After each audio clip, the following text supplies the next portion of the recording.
Gas chamber के अंदर डाल दिया गया था, कितने जन जीव्स थे, ठीक है। ये जापान में एक म्यूजियम बनाया गया। ओके, सुनाई दे रहा है आप लोग को जिन लोग ऑनलाइन में हैं? Yes ma'am. Okay. The exhibit in the museum includes some material from the Auschwitz concentration camp. उस म्यूजियम में कुछ ऐसे चीज रखे हुए थे जो कि कंसंट्रेशन कैंप के टाइम, मतलब जब वो गैस चैम्बर का था ना, उस टाइम पे पाया गया था वो चीज, ठीक है, कंसंट्रेशन कैंप में। Among which a suitcase drew attention of visitors. तो ये जो सूटकेस आप लोग को दिखाई दे रहा है ना, देखो पिक्चर में, सूटकेस जो है ये भी वहां पर रखा हुआ था। तो विजिटर्स लोग को वो चीज बहुत आकर्षित कर रहा था कि ये सूटकेस में क्या है। Then, among which a suitcase drew the attention of visitors, it was the suitcase in which a victim of the gas chamber had kept a belonging. Gas chamber से ही रिलेटेड जो है ये सूटकेस जो है belong कर रहा था, ठीक है। Her name was marked on the lid, उसका नाम जो है लिखा हुआ है, ठीक है। लीड से जो है लिखा हुआ था हाना ब्रांडी करके लिखा हुआ, देखो ऊपर में लिखा हुआ है ना, HANNA, हाना BRADY करके लिखा हुआ है, 625 करके दिया हुआ है पिक्चर में, देखो सबसे ऊपर में दिया हुआ है। ओके, उसमें उसका नाम लिखा हुआ है। क्या लिखा हुआ था उसमें? ऑर्फन चाइल्ड थी। ऑर्फन चाइल्ड का मतलब अनाथ लड़की थी। was killed when she was 13 years old. वो मारी गई थी जब वो 13 साल की थी। Japanese children visit the museum, जब जापानीज के जब बच्चे जो म्यूजियम में घूमने के लिए आए हुए थे, उस टाइम पे उन्होंने पूछा कि ये हाना सूटकेस के साथ क्या है, मतलब हाना सूटकेस क्या है ये, मतलब ये जो है म्यूजियम में रखा हुआ है क्या। हु वॉज द गर्ल, ये गर्ल कौन है। Where was the she from, वो कहाँ से आई है। वेयर डिड शी लिव, वो कहाँ रहती है। हाउ वॉज शी ऑफन, वो कैसे मारी गई, मतलब सॉरी अनाथ हो गई। और साथ में व्हाई वॉज शी किल्ड, मतलब बच्चे लोग के अंदर बहुत सारा जो है क्वेश्चन था कि वो कहाँ से आई थी, ये कौन थी, ये कहाँ पे रहती थी, उसके बाद फिर ये किस तरीके से अनाथ हुई, और दूसरा सबसे लास्ट जो है वो है कैसे मारी गई वो, ठीक है, क्योंकि 13 साल के ओल्ड में जो है वो उनको उसको खत्म कर दिया गया था। आगे बढ़ते हैं, क्या दिया हुआ है। The director of the museum had no answer to their question. जो वहाँ के म्यूजियम के जो डायरेक्टर थे उसके पास कोई आंसर नहीं था। जैसे अपन म्यूजियम विजिट करने के लिए जाते हैं तो अपन डिफरेंट टाइप ऑफ क्वेश्चन अपने टीचर से पूछते हैं, ठीक है ना। तो टीचर के साथ साथ जो है उस म्यूजियम के डायरेक्टर्स भी थे, किसी स्कूल से आए होंगे बच्चे लोग, तो डायरेक्टर थे, तो डायरेक्टर से जब ये क्वेश्चन पूछा गया, डायरेक्टर के पास इसका कोई भी जवाब नहीं था, ठीक है। So she decided to investigate, to answer to their question, so she decided to investigate, तो उन्होंने ये सोचा कि मैं इसके बारे में पता करती। जो म्यूजियम की जो डायरेक्टर थी ना, वो सोची कि हाँ मैं इसके बारे में पता करती, मेरे को इसके बारे में कुछ क्यों नहीं पता है। देन आफ्टर सेवरल इयर्स, बहुत सालों बाद, it came to light that Hannah elder brother was living in Canada. जो उसके भाई है जो कनाडा में रहता था उसके पास गए, मतलब बहुत सारा इन्वेस्टिगेशन उसको करना था। हाँ, इतना लेट आप लोग ज्वाइन कर रहे हो। हाना सूटकेस के ऊपर मैं रीड करा रही थी, उसको आप लोग ध्यान से सुनेंगे, ठीक है। जो हाना सूटकेस है मैं फिर से एक बार शॉर्टकट में बता दे रही हूँ कि कुछ जापानीज जो है एक म्यूजियम है होलोकॉस्ट, जिसको अपन होलोकॉस्ट म्यूजियम में बोलते हैं। वो इधर ध्यान देंगे आप लोग। होलोकॉस्ट म्यूजियम है, वहाँ पर जापानीज के कुछ चिल्ड्रन लोग जो है वहाँ पर विजिट करने के लिए जाते हैं, तो वहां पर उनको वो सूटकेस दिखता है।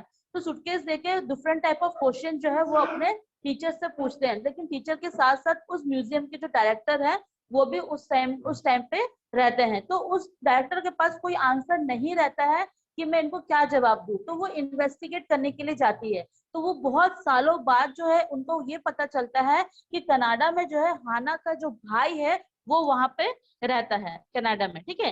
ये related Hana story in the letter, उन्होंने हाना का जो स्टोरी है एक लेटर में पूछा। Hana family lived in a town called Nove Mesto in a चेक रिपब्लिक, ठीक है। हाना की जो फैमिली है वो एक चेक जो चेकोस्लोवाकिया है ना, उसी के ही एक मतलब टाउन में जो है रहते थे। चेकोस्लोवाकिया आप लोग कभी सुने हो, ये कंट्री का नाम है, ठीक है। तो वहां पे नोवा मेस्टो है टाउन करके, वहां पे वो हाना रहती थी। दे वर ज्यूस, लोग क्या थे, ज्यूस थे, ठीक है। हाना जो है वो ज्यूस थी। The travels of the Czech Jews began when the Nazi occupied the country in 1939. 1939 में जो है जर्मनी जो है उस कंट्री को ऑक्युपाइड कर ली थी, मतलब ले ली थी, इसीलिए जो है वो उनके कैप्चर में आ गई, उनके अंडर में आ गई, जो छोटी सी बच्ची है, ठीक है, Hana. They were not allowed to go to school. उस टाइम पे जैसे अभी क्या हो रहा है, अफगानिस्तान क्या नाम है, तालिबान जो है अफगानिस्तान को पूरा घेर लिया है, पता चला, न्यूज में आ रहा है। तो क्या हो रहा है कि वहां पे सब लोग वहां से भाग जा रहे हैं, ठीक है, अफगानिस्तान के लोग जो है भाग जा रहे हैं, लेकिन जो वहां पर रह रहे हैं उनको घर से बाहर निकालने नहीं दिया जा रहा है, वहाँ की छोटी बच्ची लोग को पढ़ने के लिए नहीं बोला जा रहा, वहां बोला जा रहा है कि को एजुकेशन नहीं होना चाहिए। को एजुकेशन का मतलब होता है गर्ल्स और बॉयज साथ में बैठ के जो पढ़ते हैं, वो वहां पे उसको पाप माना जा रहा है, ठीक है, मतलब वहां पे तालिबान ने ऐसा कहा। तो उस टाइम पे भी यही चीज हुआ था, जब जर्मनी ने चेक करके, जो चेकोस्लोवाकिया है वहां पे जब उन्होंने कैप्चर कर लिया था, ऑक्युपाइड कर लिया था, तो उन्होंने क्या कहा कि कोई भी घर से बाहर नहीं निकलेगा, कोई भी जो है ना सिनेमा हॉल ना एजुकेशन लेने के लिए कोई बाहर नहीं जाएगा, ठीक है। समझ में आ रहा है जिन लोग ऑनलाइन में हैं। देन 1939 को जो है ये देश को जो है कैप्चर कर लिया गया था, किसके थ्रू, जर्मनी के through. Then they were not allowed to go to school, visit the cinema, so on, वैसे ही उनको नहीं, कहीं नहीं जाना था। They had to wear the identity badge, उन लोग अपना आइडेंटिटी बैज लगा के घूमते थे कि वो कौन है करके। When they are venture out of their homes, और वो जो है घर से ज्यादा दूर नहीं जा सकते थे, मतलब जो भी है उनको, जैसे अभी कोरोना में हुआ था ना, हम लोग घर में मंगवा मंगवा के सारा चीज करते, उस टाइम पे भी यही चीज हुआ था।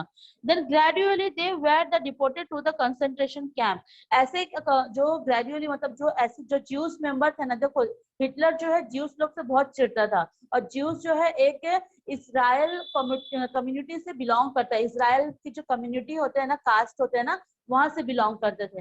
तो वो चाहता था कि जितने भी देश में हमारे, जो भी मैं ऑक्युपाइड करूं, वहां के जितने भी ज्यूस है उसको मैं खत्म कर दूं, ठीक है। तो कंसंट्रेशन कैंप में जो है लेके गया। पहले दिन में one day Hana mother was taken away, पहले दिन में जो है हाना की जो मम्मी है उसको लेके गया, लेके चले गए जर्मनी की जो मिलिट्री फोर्स है उन लोग, और सेकेंड डे में जो है उसके फादर को लेके चले गए। Okay, Hana was not yet 11, तब तक वो 11 साल की भी थी नहीं, ओल्ड एट द टाइम, ठीक है। Her mother sent her gift from the concentration camp on her birthday, उसके बर्थडे में जो है कंसंट्रेशन कैंप से जो है अपनी बच्ची के लिए क्या भेजती है, गिफ्ट भेजती है। That was the last contact with her, वही जो है लास्ट कांटेक्ट था उस बच्ची के साथ। उसके बाद the brother and sister were now alone in the world, और जो ब्रदर, जो कनाडा में जो ब्रदर रहता है वो, और उसकी हाना उस टाइम पे जो है सबसे, wait wait,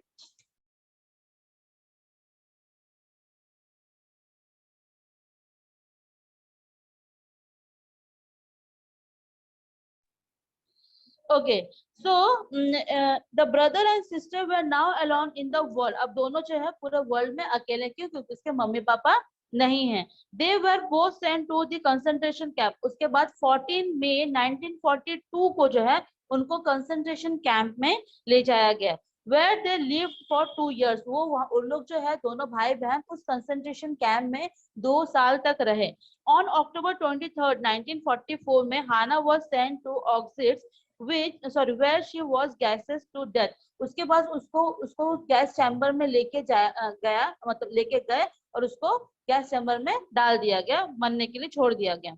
her brother was the working as the slave at that time, देखो उस टाइम पे ना लड़की लोग को बहुत ज्यादा ना वो नहीं दिया जाता, क्योंकि लड़की लोग कुछ काम नहीं कर सकती है करके ना, इस टाइप से करके उसको, और ऊपर से वो छोटी बच्ची है, ठीक है, उस टाइम पे छोटी बच्ची लोग को, जो हैंडीकैप लोग है, जो लोग काम करने नहीं करते, और वुमेन लोग को बहुत ज्यादा जो है उस टाइम पे मतलब प्रताड़ित किया जाता था, ठीक है, उनके ऊपर अत्याचार किया जाता था। तो उस टाइम पे वो लड़की को लेके गया, और उसकी जो भाई था, उसका जो मतलब हाना की जो ब्रदर था, वो क्या हुआ, उसको ना स्लैब्स की तरह काम कराया गया। अब स्लैब्स का मतलब क्या होता है, जहाँ पे मतलब फ्री का आपको, आपसे मजदूरी करवाया जाए, उसको जो स्लैब्स बोलते हैं, ठीक है, फ्री में, मतलब आपको सिर्फ एक टाइम या 2 टाइम का खाना मिलेगा, उसके बदले आपको कुछ नहीं मिलेगा, और आपको दिन भर काम कराया जाएगा, ठीक है। Then he learn from the Hana, then after slaves at that time, the region of the Nazi camp to the end, उसके बाद नाजी कैंप जो है जब वहाँ पर एंड हुआ, he learned from his paternal aunt and his parents and sister had been killed. जब वो पूरा ये जो मतलब ये जो सुसाइड फिर उसका हिटलर खत्म हो गया, ठीक है, हिटलर के खत्म हो जाने के बाद जब नाजी पार्टी वहां से चले गई, तब वहां पे उसके भाई को पता चला कि उसके मम्मी पापा और उसकी बहन इस दुनिया में नहीं है, तो वो अपने आंट के पास रहने लगा, उसके जो रिलेटिव्स है आंट है उनके पास रहने के लिए चला गया, ठीक है। He wrote my world came to an end, उसने ये लिखा कि मेरा जो वर्ल्ड है वो पूरी तरीके से खत्म हो चुका है। एट दैट मूवमेंट, उसी टाइम पे मेरे को खत्म, मतलब जैसे उसको पता चला ना कि उसके साथ कोई भी नहीं, उसके भाई मम्मी पापा कोई, बहन मम्मी पापा कोई नहीं है, तो उसी टाइम जो है लड़के के लिए उस भाई के जो कनाडा में रहता है हाना का भाई, वो सोचा कि मेरे लिए पूरी दुनिया जो है खत्म हो गई। Even today I feel Hana little hands, मेरे को अभी भी अपनी बहन का वो छोटे छोटे हाथ याद है। I grieved so much that I could not save her, मेरे को बहुत ज्यादा मतलब शर्मिंदा महसूस हो रहा है कि मैं उसको नहीं बचा पाया। तो ये लेटर जो है उसका जो भाई है वो उसको लिखता है, ठीक है, किसको, डायरेक्टर को। यहाँ तक समझ गए? ये जो है हाना सूटकेस के ऊपर था, मतलब हाना, हाँ सूटकेस के ऊपर है। ओके, नाउ अभी नेक्स्ट पेज में आएंगे आप लोग। The Second World War was the first time in the history that more civilians and soldiers were killed in the war. यहाँ पे इस जो सेकेंड वर्ल्ड वॉर में सबसे ज्यादा, मतलब सबसे बुरी बात ये हुई कि मिलिट्री से ज्यादा, सॉरी सिविलियन से ज्यादा मिलिट्री के लोग मारे गए। सिविलियंस का मतलब हम जो आम आदमी हैं, मिलिट्री मतलब जो फौज में काम करते हैं। उस टाइम पे जो है civilians, that more civilians than soldier were, sorry civilians ज्यादा मर गए थे सोल्जर के मुताबिक, मतलब मिलिट्री कम मरे थे और सिविलियन जो आम आदमी वो ज्यादा खत्म हो गए थे। It was also the first war in which all civilians male and female, और उस सिविलियंस में मेल और फीमेल दोनों थे, had to work from the war effort, और उन्होंने वॉर के टाइम से बहुत ज्यादा अपना एफर्ट लगाया। The economic of the country involving the fighting almost entirely directed to produce armament for the war. उस टाइम पे वर्ल्ड वॉर में ऑब्वियसली फर्स्ट वर्ल्ड वॉर या कोई भी झगड़ा होता है तो वहां पे बहुत सारे हथियार जो है पूरे तहस नहस हो जाते हैं, क्यों? क्योंकि हम उसको यूज करते हैं। आर्मामेंट्स का मतलब होता है युद्ध में किए गए हथियार, ठीक है, यूज किए गए हथियार।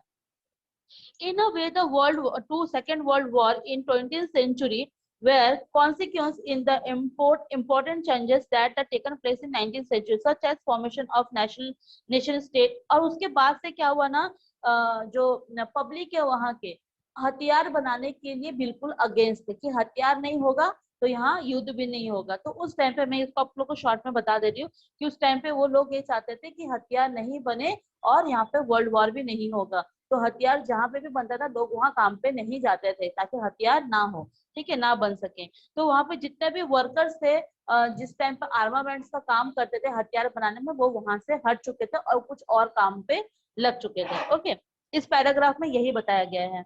Then after 9.5 Indian and second world war, अभी भी लोग आ रहे हैं।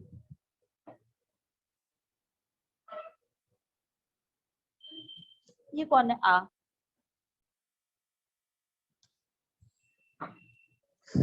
सेकेंड वर्ल्ड वॉर, उसके बाद बता रहे ये A कौन है?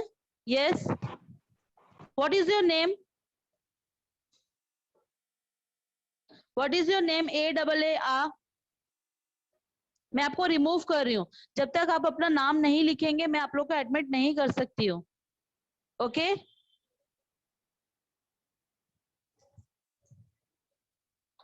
Then once again in 1939 the British government trusted India. उसके बाद क्या हुआ, 1939 में जो ब्रिटिश गवर्नमेंट जो है ट्रस्ट करने लगी इंडियन गवर्नमेंट में, ठीक है, इंडियन गवर्नमेंट को, trust India into the war without consultancy. देखो उस टाइम पे क्या हुआ था ना, सेकेंड वर्ल्ड वॉर में, अब आप लोग सोच रहे होगे कि हमारी इंडिया तब उस टाइम पे कहाँ थी। हमारी इंडिया जो है ब्रिटेन लोग का साथ दे रही थी, मतलब ब्रिटेन जो हमारे ब्रिटिश हमारे ऊपर कब्जा करके बैठे हुए थे ना, उन लोग क्या करते थे, जो मिलिट्री फोर्स भेजते थे ना वो हमारे इंडिया के लोग थे, ठीक है, ज्यादातर इंडिया के लोगों को भेजा जाता था मिलिट्री फोर्स में। मतलब हमारी जो इंडिया है फर्स्ट वर्ल्ड वॉर में भी लड़ी है, सेकेंड वर्ल्ड वॉर में भी लड़ी है, लेकिन ब्रिटिशर्स लोग के नाम पे लड़ी है, ठीक है। ईस्ट इंडिया कंपनी करके एक नाम था, उसके अकॉर्डिंग जो है उसमें लड़ी थी, ठीक है, कि ईस्ट इंडिया कंपनी जैसे कि जर्मनी की मिलिट्री है, वो अफगानिस्तान के, ये तालिबान के। तो उस टाइम पे जब हम ब्रिटिशर्स के अंडर पे थे तो हमारा नाम था ईस्ट इंडिया कंपनी, ठीक है। तो ईस्ट इंडिया के कंपनी के अकॉर्डिंग जो है हम वॉर लड़ने के लिए जाते थे।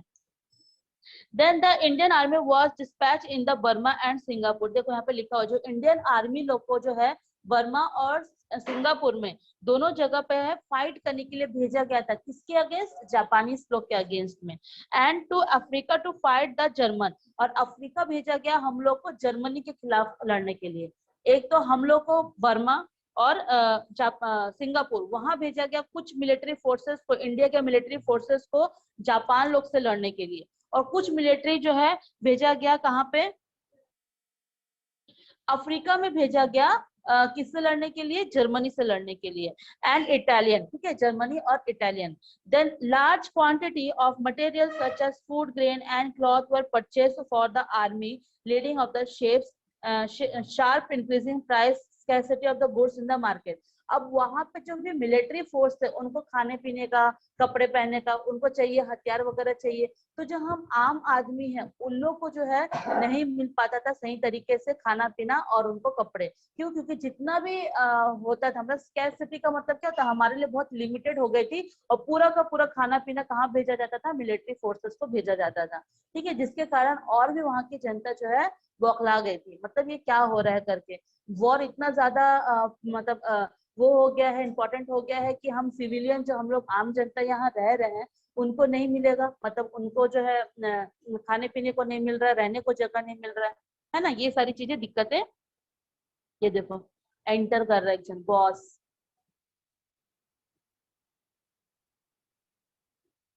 नाम लिखते हैं सब, बॉस लिखते अपना नाम, हटा दो लोगों को।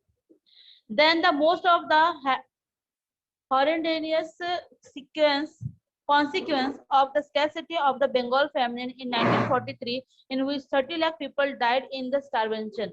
स्टारवेशन का मतलब होता है भूखमरी से जो है लोग मर गए थे। बंगाल के बहुत सारे जो पीपल है, 30 लाख पीपल जो है भूखमरी से मर गए थे। क्यों? क्योंकि जितना भी खाना वो तो फौज लोग के लिए भेजा जा रहा था, हम लोग के लिए यहाँ खाने के लिए है नहीं, ठीक है। तो खाने के लिए जब नहीं रहेगा तो ऑब्वियसली भूखमरी से लोग मर ही जाएंगे, ठीक है। तो फिर क्या हुआ उसके बाद?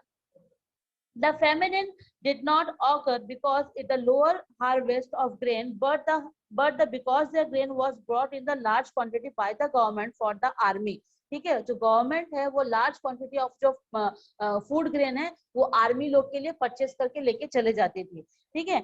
And leading the scarcity in the market, उसके बाद जो है स्कैर्सिटी मतलब लिमिटेड सोर्सेस, हमारे पास लिमिटेड ही खाना रह जाता था मार्केट में आने के लिए। The taking advantage of the situation traders began, और इसी सिचुएशन को ट्रेडर्स जो बिजनेसमैन इसी सिचुएशन का फायदा उठा के क्या करते थे? मार्केट में लोगों को ज्यादा प्राइस में बेचते थे, ठीक है। अब जो लोग अमीर है या मिडिल क्लास के उन लोग तो खरीद भी लेंगे, लेकिन क्या पुअर क्लासेस लोग खरीद पाएंगे? क्या नहीं खरीद पाएंगे। क्यों? क्योंकि भाई आप तो सारा जो गवर्नमेंट है वो पूरा का पूरा चले जा रहे हैं फौज में पूरा का पूरा खाना दे दे रहे, ठीक है। बाकी बचा थोड़ा, तो वहां पे भी बिजनेसमैन वाले लोग अपना दिमाग अपना फायदा लगा रहे हैं कि अगर मैं ज्यादा रेट में बेचता हूँ तो मेरे को फायदा होगा करके, तो वो लोगों को ज्यादा रेट में बेचता था। तो अपर क्लास मिडिल क्लास वाले लोग खरीद लेते थे, लेकिन जो लोअर क्लास वाले थे, जो पुअर पीपल थे, उन लोग वो चीज नहीं खरीद पाते थे, जिसके कारण भूखमरी से उनका देहांत हो जाता था, ठीक है। आगे क्या है? बट द कॉलोनियल कहाँ है? The government could have attacked the save the people distributing adequate quantities of the grain, but the colonial government did not take any steps in this direction. Indian traders and industries thus earned huge profit and become a wealthy because of the demand created by the war. ठीक है, उस time पे ये situation को देख के जो इस टाइम हमारे इंडिया में जो ईस्ट इंडिया कंपनी थी, कोई भी इसमें मतलब स्टेप नहीं उठाई। जैसे कि मान के चलो हम लोग आंदोलन करने के लिए फिर जाते हैं कि हमारे साथ ऐसा क्यों हो रहा है। जैसे भी कोरोना काल में हुआ था ना, कोरोना काल में भी लोग मतलब बहुत ज्यादा आंदोलन कर रहे थे कि ऐसे क्यों हो रहा है, हम लोग को ज्यादा रेट में पैसा बेचा जा रहा है। तो हमारे पास बहुत सारा ऑप्शन है, सोशल मीडिया वगैरह है, हम लोग देख रहे हैं कि देखो यहाँ पर खाना ऐसा फेंका रहा है लेकिन यहाँ पर लोगों को खाना नहीं है। तो उस टाइम पे ये सारी सिचुएशन नहीं थी, तो इसको देखकर गवर्नमेंट भी कुछ नहीं बोली। और यहाँ पे जो बिजनेस क्लास है, मतलब ट्रेडर्स लोग है, उन लोग क्या किए? बेच रहे हैं, अपना प्रॉफिट अर्न कर रहे हैं, अपना जगह जमीन बना रहे हैं, पैसा बना रहे हैं, और बाकी लोग जो है जो पुअर पीपल उन लोग खत्म हो जा रहे। तो ये सारा सिचुएशन उस टाइम पे क्रिएट हुआ था। जस्ट इमेजिन कितना मतलब बर्डन, जैसे अभी तालिबान और अफगानिस्तान है, और वैसे ही अभी जो उस टाइम पे सिचुएशन क्रिएट हुआ था। Okay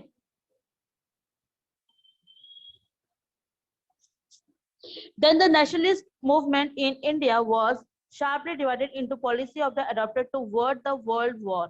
Some people felt in India should see the war an opportunity to join hands on Germany and Japan to ousted the British from their country.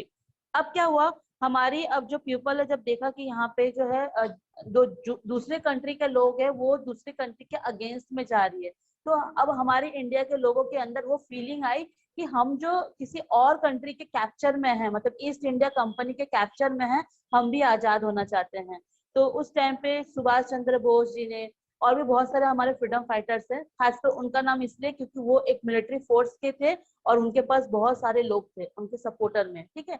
तो उन्होंने क्या किया, जर्मनी और ब्रिटिश, जर्मनी और कौन है ये, जापान लोग से जाके हाथ मिला लिए थे, जर्मनी और जापान लोग से, ताकि हम अपने इंडिया से जो है ईस्ट इंडिया कंपनी मतलब ब्रिटिश को यहाँ से हटा सके, ठीक है। उसके लिए भी वॉर हुआ था हमारे इंडिया में, जब ब्रिटिशर्स लोग को जब हटाया जाता है। अब मान के चलो आपके शरीर में कोई बीमारी हो गई है, फॉर एग्जांपल एक कैंसर का हो गया है, उस कैंसर को हटाने के लिए वो जहाँ पर आप लोग का जो भी बन जाता है ट्यूब टाइप का कुछ बन जाता है, ट्यूमर टाइप का बन जाता है, उसको निकालने के लिए ऑपरेशन किया जाता है ना। तो उसी तरीके से हमारे इंडिया में जो ब्रिटिशर्स लोग इस तरीके से बैठ गए थे, एक तरीके कैंसर का रूप ले लिया था वो, उसको निकालने के लिए बहुत सारे लोग ने अपने बलिदान दिए, फ्रीडम फाइटर्स लगे, उन लोग बलिदान दिए, और साथ ही साथ जो है उनको वहां से खदेड़ के निकाला गया। और हमारा जो देश आजाद हुआ कब हुआ, 15 अगस्त 1947 में। तो इसमें बहुत सारे लोगों का देखो नाम दिया हुआ है, prominent among the Netaji Subhash Chandra Bose who organized Azad Hind क्या बोलते हैं हिंद आर्मी करके सिंगापुर में। Then with the help of Germany and Japan, Japan और जर्मनी के हेल्प से जो है उनको सपोर्ट मिला वहां से। एडवांसिंग टूवर्ड, मतलब सोचो सुभाष चंद्र बोस जो है हिटलर से भी मिला होगा, आई थिंक सो मिला होगा। Advancing toward the Nagaland and Manipur, leaders like Gandhi ji, Nehru, Patel were opposed the line of action. लेकिन इसमें जो है जब सुभाष चंद्र बोस ने जब ये कहा कि जर्मनी और जापान से हाथ मिला करके हम ब्रिटिशर्स लोग को यहाँ से हटा देंगे, महात्मा गांधी जी और पंडित जवाहरलाल नेहरू और एक पटेल, सरदार वल्लभ भाई पटेल, वो उनके अगेंस्ट हो गए। किसके अगेंस्ट हो गए, सुभाष चंद्र बोस जी के अगेंस्ट हो गए। लेकिन वो हमारे देश को आजादी कराना चाहते थे, ठीक है। लेकिन उनका क्या वो था कि अहिंसा नहीं करना है, ठीक है, हिंसा नहीं करना है, अहिंसा में हमको जाना है, ठीक है। They felt that the India could continue its fight and freedom for the Britishers. उसके बाद उन्होंने अपना फाइट जारी रखा और कंटिन्यू जो है उन लीडर्स लोग से फाइट करने लगी, ठीक है। यहाँ तक मैं समझा दे रही हूँ, बाकी का कल करेंगे, अभी भी 2 पेज बचा हुआ है। So students, now class is over. In next class we will start, मतलब नेक्स्ट पैराग्राफ स्टार्ट करेंगे, ओके।